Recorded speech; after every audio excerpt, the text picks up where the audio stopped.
It was the most potent symbol of American air power in military history.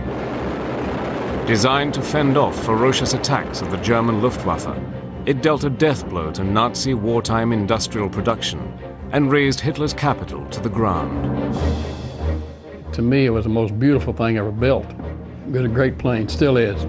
Each crewed by 10 men, thousands of them would fly the most perilous missions of the Second World War. Many would never return. If it hadn't been for a B-17, I more likely wouldn't be sitting here talking to you. Using color reenactments and rare archive film, Battle Stations takes to the skies in the legendary B-17 Flying Fortress.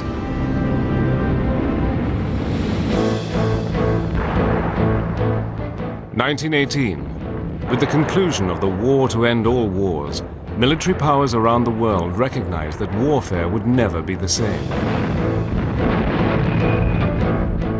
Military thinking moved away from the stalemate of trench warfare and focused on the use of the new wonder weapons, aircraft.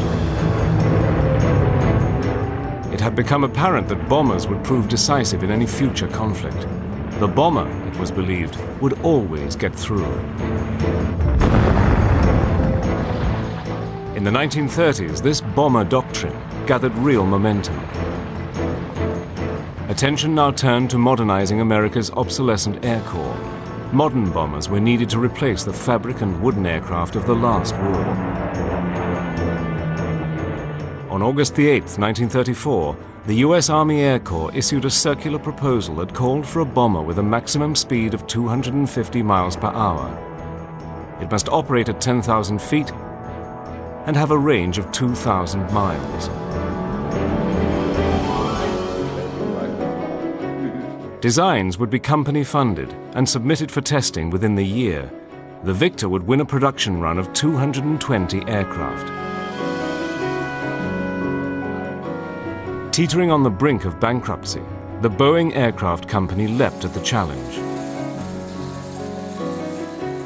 In a bold move, Boeing, under the visionary leadership of Edward C. Wells, committed most of its capital and manpower to the project they called Model 299. It was a fantastic gamble. In August 1934, Boeing began building a radical, all-metal, four-engined aircraft. It had beautiful lines. It was a low-wing airplane. It had all the turrets were attractive. It was just a nice-looking airplane. And Boeing has always been noted for making beautiful airplanes.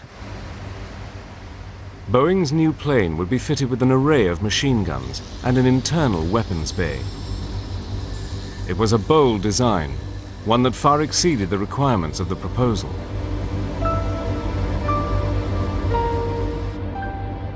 On July the 28th, 1935, just 11 months after the competition had started, Boeing's Model 299 rolled out of the company's factory in Seattle, becoming America's first all-metal, four-engined bomber.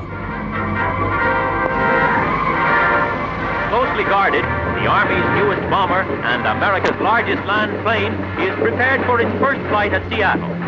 It's Boeing 299. Note her machine gun turrets. The ship weighs 15 tons and is reported to have cost nearly $500,000.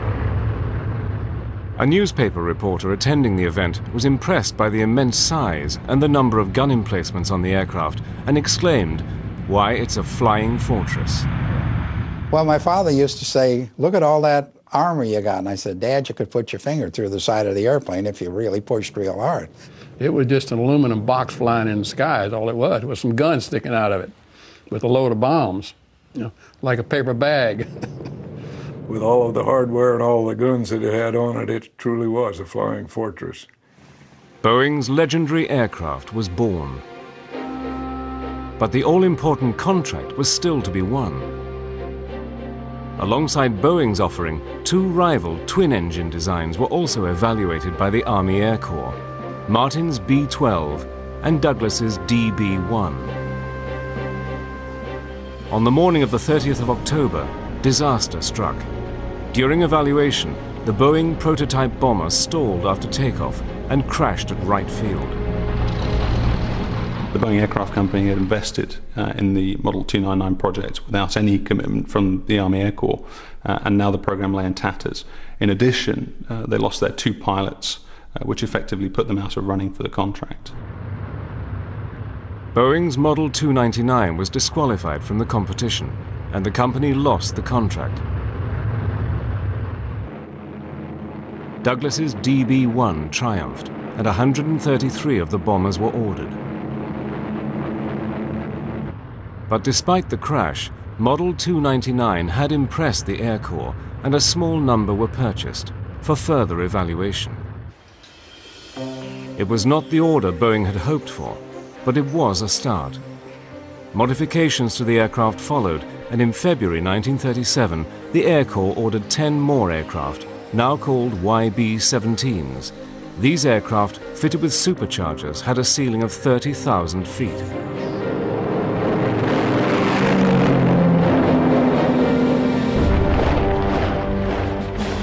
But in the dark days of September 1939, as Europe descended into war, Douglas's bombers were taking too long to get off the production lines and were proving underpowered. Boeing's B-17 was the only operational heavy bomber in the United States, but the Air Corps owned just 30. New YB-17s would now be fitted with power-operated turrets above and below the fuselage, and 2 more sets of twin guns were added to the tail and radio operators' positions. By March 1941, B-17s were being transformed from an advanced prototype to a full-powered superbomber ready for war. Under the terms of its Lend-Lease agreements, America sent 20 of these Fortress YB-17s to Britain's Royal Air Force. But the B-17's first delivery flight ended in disaster. At high altitude over the skies of England, the bomber experienced a power failure and crashed.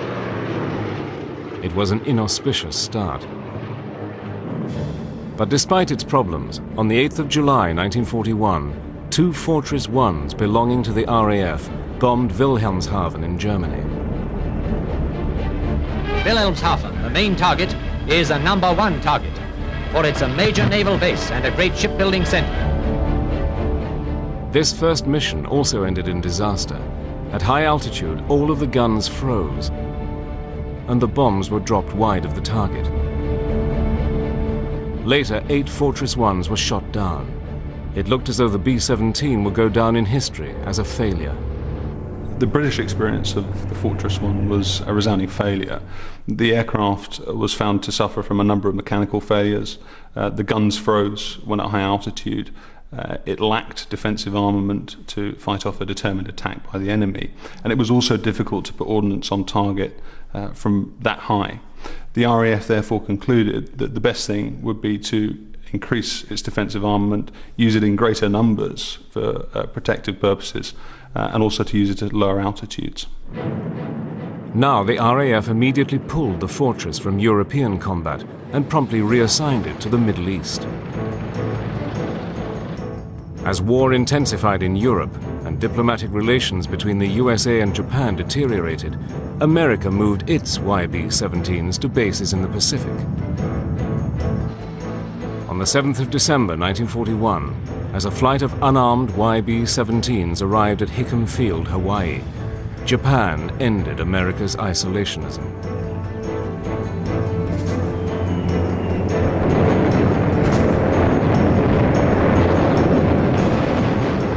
At Pearl Harbor, 12 B-17s were destroyed on the ground, and all of the unarmed aircraft flying in were damaged or lost. From the ashes of the destruction in Hawaii, America's troubled B-17s had to prove its doubters wrong. With America at war, the Flying Fortress is about to be throwing Pearl Harbor. As America rushed headlong into war, production of YB-17s went into full swing. On December the 8th, 1941, Boeing executive Jake Harmon made a phone call to Plant 2 at Seattle. His conversation was concise and to the point. Start building airplanes. How many? Just start building. Never mind the schedules. Tell us how much money and what things you need and when. As Harmon made his call, B-17s in the Pacific started flying reconnaissance missions to track the Japanese battle fleet. Off the coast of Luzon, a Japanese convoy was spotted. 5 YB-17s attacked, and the Flying Fortress became the first US aircraft to drop its bombs in World War II.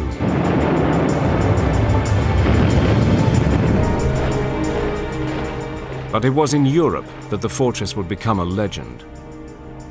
By early 1942, in accordance with the Allied Europe First policy, Major General Karl Spaatz suggested that the 8th Air Force be designated the core of the Army Air Forces in Britain. Now America prepared to send its new heavies to frontline units in England. Recognizing the value of bombing to the war in Europe, Britain's Prime Minister Winston Churchill and President Franklin Roosevelt agreed on the use of air power in the theater. Churchill and Roosevelt both unequivocally endorsed strategic bombing. In January 1943, they had called for the unconditional surrender of Germany and Japan, and they saw strategic bombing as the overwhelming force that would quickly end the war. By destroying the German industrial complex and demoralizing its civilian population, they reasoned that they could grind to a halt Hitler's war machine. Early in 1942, Allied command identified special targets to be given absolute priority. Submarine construction facilities, aircraft factories, ball-bearing production plants, and oil refineries were at the top of the list.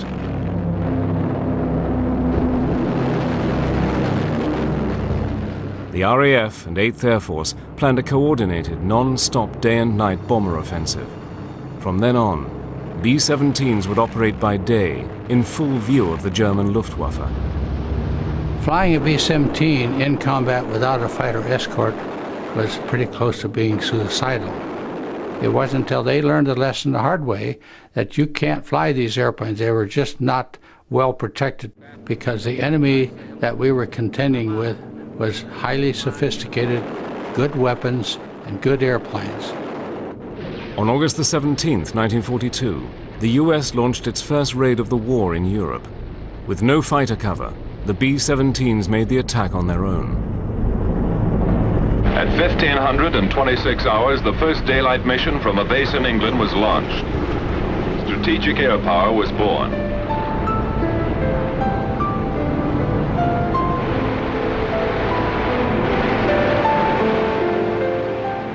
As B-17s were to be operated without fighter escort, great emphasis was placed on flying in a defensive wedge formation. By stacking the aircraft in an orderly pattern, it was believed that their arcs of fire would be enough to repel fighter attacks. But this theory would be severely tested. We in the United States, the Army Air Corps at that time, had no tactics. They didn't know how to go at it.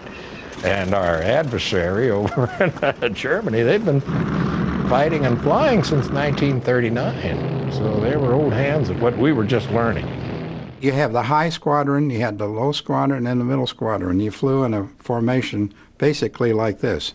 The tighter you flew, and the reason for tight formation is that the fighters could not go through your formation and break it up, which they would attempt to do. No matter what angle a fighter came at you from, he had a lot of 50 caliber machine gun shooting at him because of the way the formation was stacked. Almost every gunner on the right side of the aircraft, for instance, could shoot at the fighter. Though the unescorted bombers had some protection against fighters, there was nothing they could do to avoid Fliegerabwehrkanonen, flak. Fired from the ground, these lethal 88mm shells were said to explode at the same altitude as the aircraft. Once the German gunners zeroed in on the B-17s, the results could be devastating. I always thought that flak was more dangerous than fighters were because you could see a fighter coming and you could shoot back, but you never knew when you might get hit by the flak shell, and there was lots of it. They used to say the flak smoke was so thick you could walk on it up there, and it was almost true. Well, anti-aircraft is like going down a bumpy road with a car with no shock absorbers on it, and every time the thing would go off, you'd be jump up and down. I mean, you're going this way, you're going right, you're going left, you're going up and down. In January 1943, Churchill and Roosevelt met at the Casablanca Conference and agreed policy on the strategic bombing campaign. In what became known as the Casablanca Directive, the 8th Air Force was given the responsibility to ensure the progressive destruction and dislocation of the German military, industrial, and economic system. But flying unescorted in daylight hours posed a real threat to the bombers' crews. Flying at a mere 200 miles per hour, the B-17s were sitting ducks for the German Luftwaffe.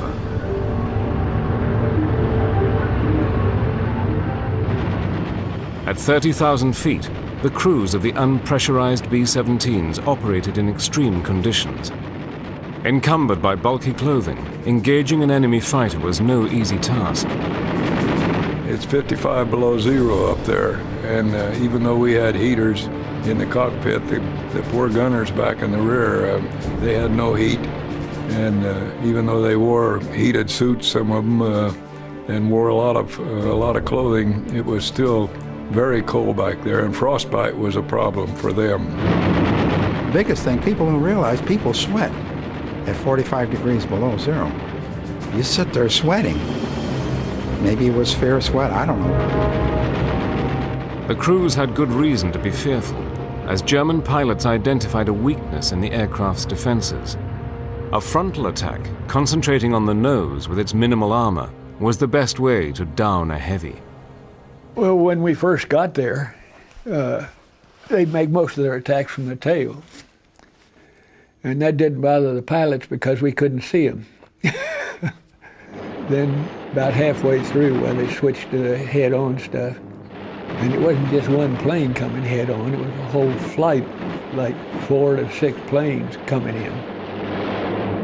They had more guts than Dick Tracy, I'll tell you.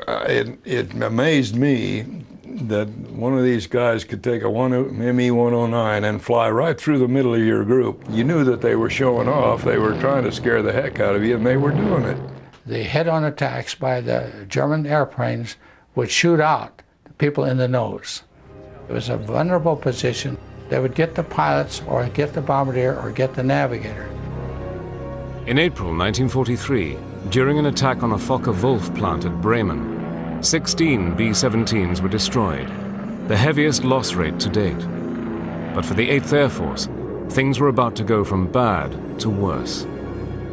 On August the 17th, American forces planned to attack the ball bearing factories at Schweinfurt. The factories at Schweinfurt produce 52% of the total number of anti-friction bearings manufactured in Germany. This concentration of critical production capacity caused the Allied chiefs of staff to assign a top priority to the target. The Germans, of course, were determined to defend the place because it was important. And so they put every fighter up that they could get a hold of, I guess. And they did some real bad damage to the 8th Air Force that day. Of the 211 fortresses dispatched on the raid, 60 were lost, over a quarter of the attacking force. The attrition rate in crewmen on B-17s was extremely high. And in the early days, your chance of survival is 1 in 3. That's a sobering experience to know that you have to fly 25 missions and your chance of survival was just almost nil. By 1943, the US 8th Air Force in Britain suffered the highest attrition rate of the war. Less than a third of B-17 crews were expected to survive. At this rate, the 8th Air Force would only last another few weeks.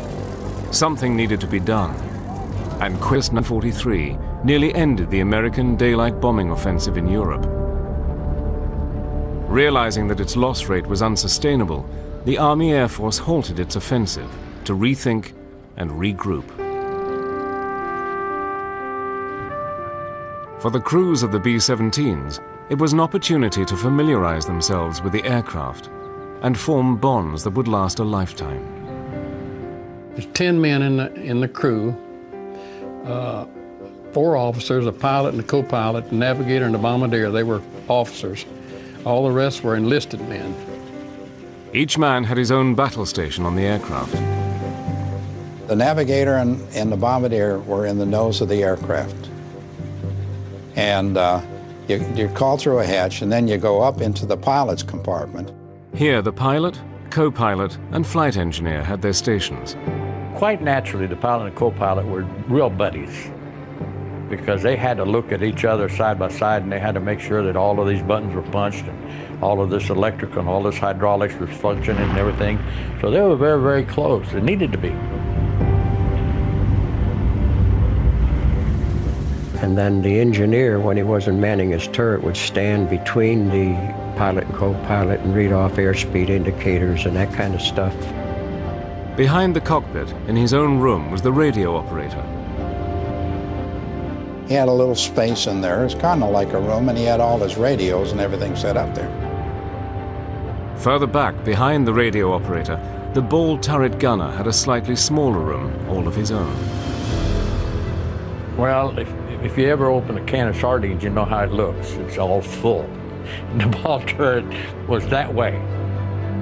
I wouldn't get in that ball turret if they gave me the airplane. I don't know how else to put it. The guys that got in there, I think, deserved a medal just for doing it. Behind the ball, in the largest compartment of the fortress, the 2 waist gunners kept up a constant vigil for enemy fighters. And then you had your tail gunner. That added up to your 10 people. I depend on you, you're the pilot, you depend on me because I'm a gunner, and et cetera, et cetera, et cetera. Each position has a responsibility to the other guys. It was a very close-knit little family. I mean, everybody had to do their job. Everybody depended upon the other guy to do his job. If somebody failed to do his job, something could go wrong. In picturesque rural England, surrounded by friendly civilians, the young American airmen of the 8th Air Force adjusted to life on the front line. Many would not survive the war, but in the tranquil surroundings of the English countryside, there were plenty of opportunities to make the most of their tour. Well, to say the least, coming from a big city like Chicago, there was like a culture shock. Of course, we had to buy a bicycle. It's the only way we could get around over there. And without their help, we couldn't even have found a place to buy a bicycle. And there was no shortage of American money. The shortage was in finding something to buy to spend our money. You usually got yourself a bicycle as soon as you got over there. And we would ride that 7 miles into Oundle in the evening and hit the pub and have a few pints of mild and bitter or nut brown or whatever, and fraternize with the Brits. One of the expressions they used was the only problem with the Yanks was they were oversexed and overpaid and over there. And we heard this once in a while. We were doing the same thing their guys were doing. And the kids got close to us because they'd be coming looking for gum chew, looking for candy, because you had no sugar, you had nothing like that. And we're not a heck of a lot older than some of those kids. Maybe they were 6 or 7 years old, and we were 19 or 20 years old. We're kind of like their big brothers. A tour of duty in England was 25 missions, but with an average life expectancy of just 14 missions for a B-17 crew in the European theater, many would not survive. We had to fly 25 missions, and they told us, okay, all you have to do is fly 25 missions, you go back to the States. Right now, we're currently running a 4% attrition rate. 4 times 25 is no go, you know. But that's how bad it was. Studies carried out in 1943 show all too clearly that about half of the B-17s lost in combat had left the safety of the formation. The conclusion was that a B-17 on its own stood little chance of survival. In 1944, efforts were made to revise the standard bomber combat formation, and a new 36-plane formation was devised. 3 clusters, each consisting of 12 B-17s, replaced the existing 18-strong grouping. Flying in a V-shaped echelon, the aircraft were packed tightly together in the sky. Never before could the massed ranks of the B-17s concentrate firepower with such accuracy and volume. But flying so close together provided new dangers. When you're flying very tight formation and a plane within the formation, let's say got a direct hit and the thing blew up, he'd take quite a few other airplanes with it, and that did happen. What you were supposed to do was to back off a little bit and not fly so close, unless you were under fighter attack. Now, if you were under fighter attack, well, then you were supposed to really get up there close and get a concentrated firepower. In the busy skies over Europe, accidents could and did happen. I looked off to the left, and here were 2 B-17s that had collided. And we saw one cut the other one in half, and the tail go one way, the plane go another way, and the other plane go to the right. And we looked out, saw these fellows falling out of the waist with no parachutes. The sad thing that happened was that the tail gunner bailed out, and he did not have his chute hooked to the harness when he bailed out. It was a chest chute. He just had it in his hand, and the slipstream tore it away from him. So he had 27,000 feet to fall with no support. My thought was he had plenty of time to say his prayers before he hit.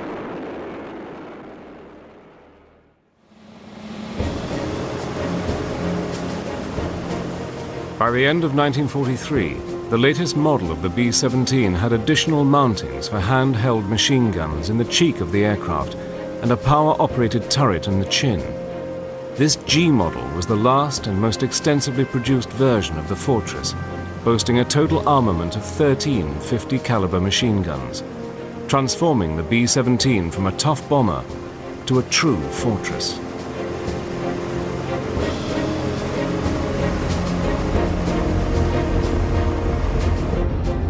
After the disastrous Schweinfurt raids in August and September 1943, deep penetration raids into Germany were halted.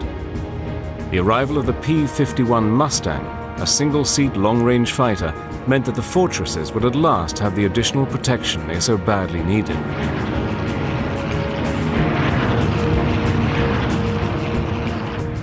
By December, the B-17 was ready for re-entry into European operations. Now the Allies concentrated on delivering a knockout blow to the Nazi war machine. By February 1944, the Army Air Force was ready to begin its attack against the German aircraft manufacturing industry. By destroying the Luftwaffe in the factories, it would be possible to conduct further strikes against other strategic targets. It was to be the biggest bombing missions yet, some 3,500 aircraft, all to bomb within the space of a week that would soon become known as the Big Week. For the crews of the B-17s, this big week began much the same as any other. Breakfast at 3, briefing at 4. You start in the middle of the night, actually, to go to the briefing, and they'd put a yarn deal across a map up there from our field to where the target was. And most of the time it looked like it was going halfway around the world. There were certain cities that if they pulled the curtain back at the briefing in the morning and you saw the string going to that place, why, you knew you were in for it.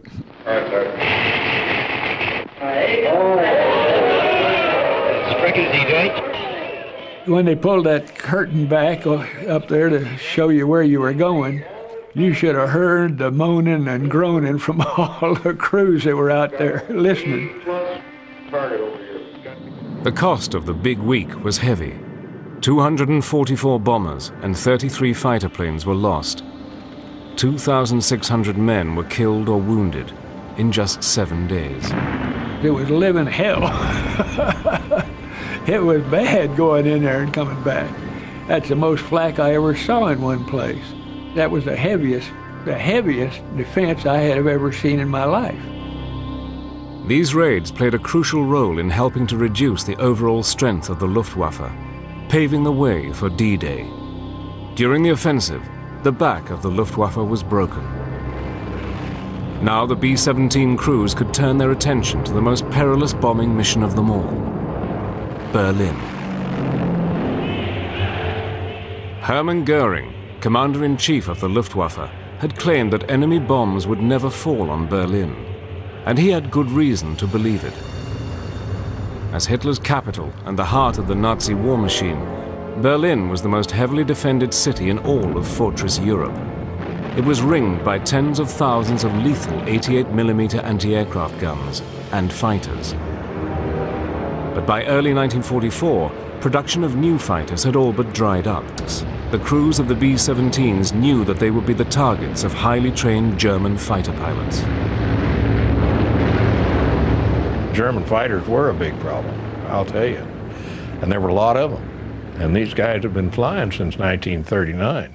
And they had the tactics down perfect. They'd come right at you, roll over, come on out, come back up again. There was a group of German fighters, yellow-nosed Focke-Wulfs, the Abbeville Kids, we called them. Those guys were sharp, really sharp. We hated to see those things get in the air because they were good pilots.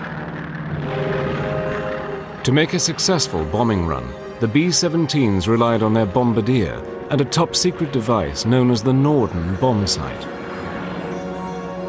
The Norden bomb sight was basically a computer, a mechanical computer. It was a unique piece of equipment. It was classified at the time, but we had a set of crosshairs in it. And my job was to put the crosshairs on the target and keep them on the target. Now the other factor would be in drift, so our wind would affect the drifting of the airplane, and my job was to kill the drift and keep making adjustments into our heading to the point where crosshairs would not drift off the target. They used to say they could drop them in a pickle barrel from 10,000 feet, but that was fiction. It wasn't that good. But they did some very good bombing. Over Berlin, the B-17s would have to fly straight and level through the heaviest flak barrage imaginable before the bombardier could release his bombs accurately. The bombardier actually flew the airplane on the bomb run. The airplane would be put on an automatic pilot, and his bomb sight would automatically compute the angle that the bomb should drop. It would do a very good job of getting the bomb on the target.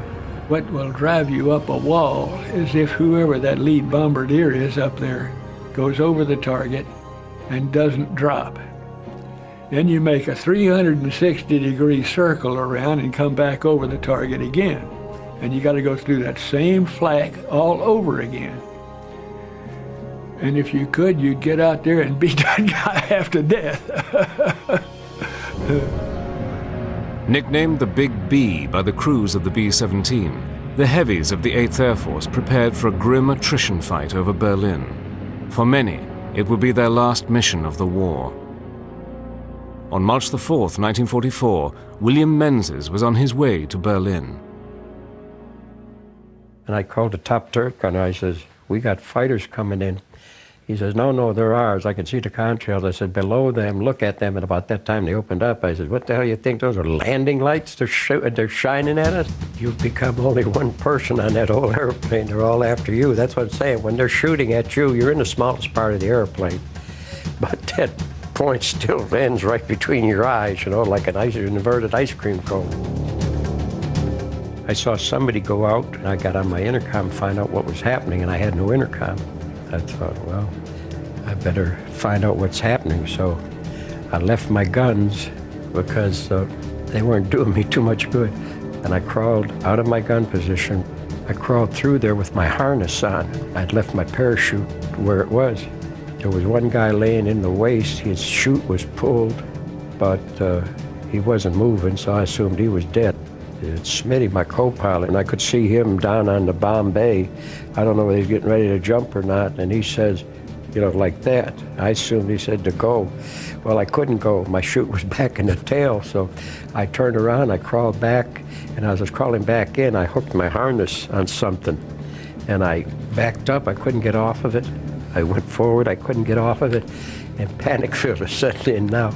I got talking to the man upstairs in a hurry. I told him I'd even go back to church if he gets me out of this one.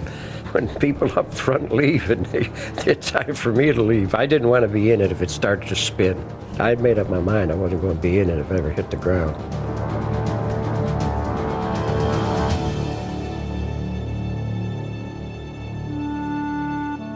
William Menzies parachuted safely away from the aircraft, but was captured.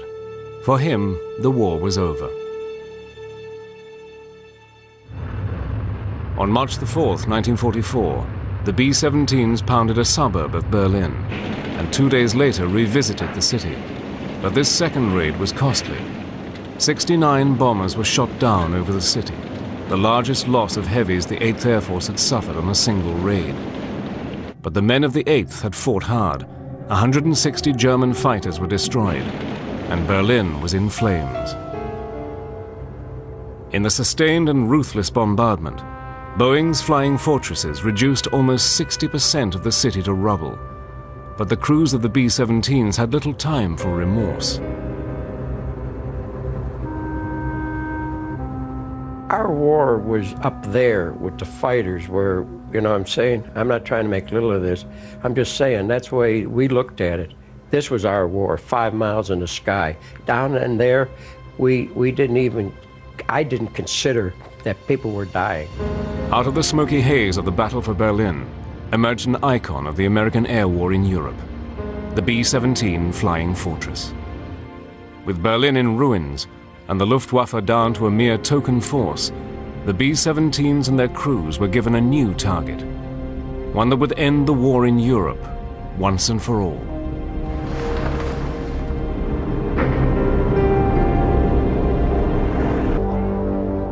By early 1944, German oil production, the lifeblood of the Reich's war machine, had remained largely immune to the air war. Though the Allies had already attempted to knock out the oil production facilities at Ploesti and Romania, German synthetic oil supplies continued to be produced. At the end of March 1944, when final plans for the Allied invasion of Europe were being drawn up, about 30% of the total petroleum available to Germany came from the refineries at Ploesti and Romania.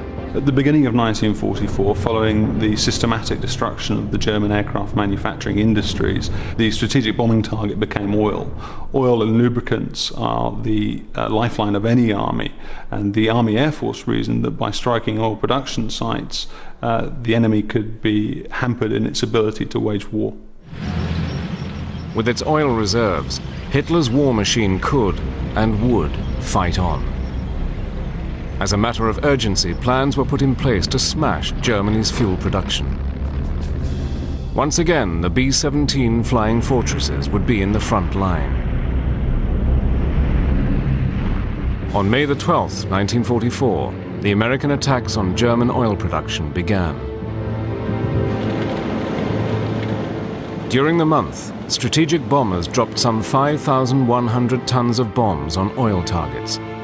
In August, the tonnage skyrocketed to 26,300 tons, and in November, it reached a climax.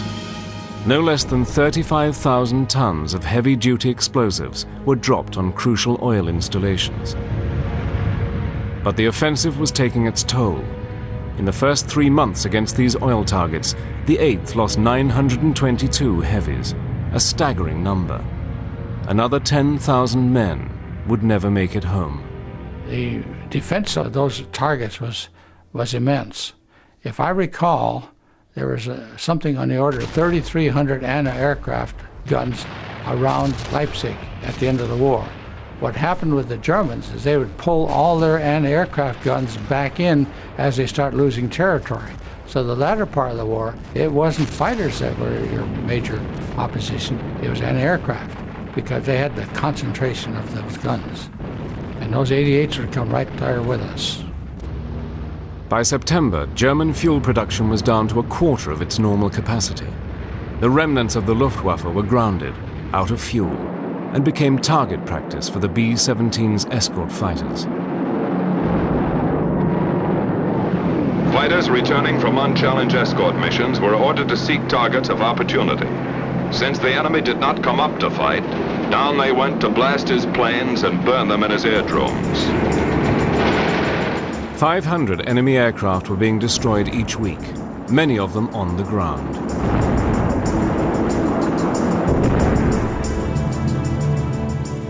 By late November 1944, almost the entire might of the 8th Air Force was directed at destroying German oil facilities. Leading from the front, the B-17 spearheaded what the Reichsarmamentsminister Albert Speer called the end of German armament production. Without fuel, entire units of the German army were forced to abandon their vehicles. For them, the game was up. Berlin was still to be taken, but with the Allies closing in for the kill, the strategic bombing campaign was over. The B-17 had done its job. By May the 7th, 1945, as Germany surrendered, it had lost 95% of its fuel industry. Its war machine had ground to a halt.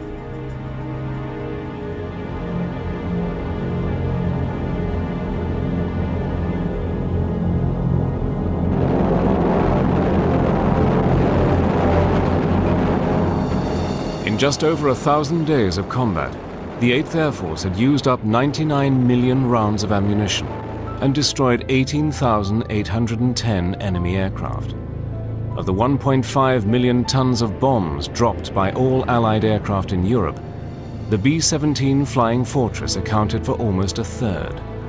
The aeroplane that had crashed during testing back in 1937 and was almost never built had become a war winner and a legend in combat history. 17s came back with some of the most horrible damage you've ever seen, almost broken in two, some of them, but they'd get back and they'd land. They could take more punishment, I think, than any other bomber aircraft. Well, I think it was a wonderful airplane, and it took a heck of a lot of beating. And if it hadn't been for a B-17, I more likely wouldn't be sitting here talking to you, because it couldn't have been any other aircraft, and I more likely been dead. In just 4 years, more than 12,000 B-17s were built. 250,000 men had flown them in Europe, and more than 46,500 American airmen had been killed or wounded. The B-17 Flying Fortress had lived up to its billing. Despite the losses, it had proved itself to be a durable and dependable aircraft, one that had extracted a high price in combat, helping to end German resistance in the Second World War.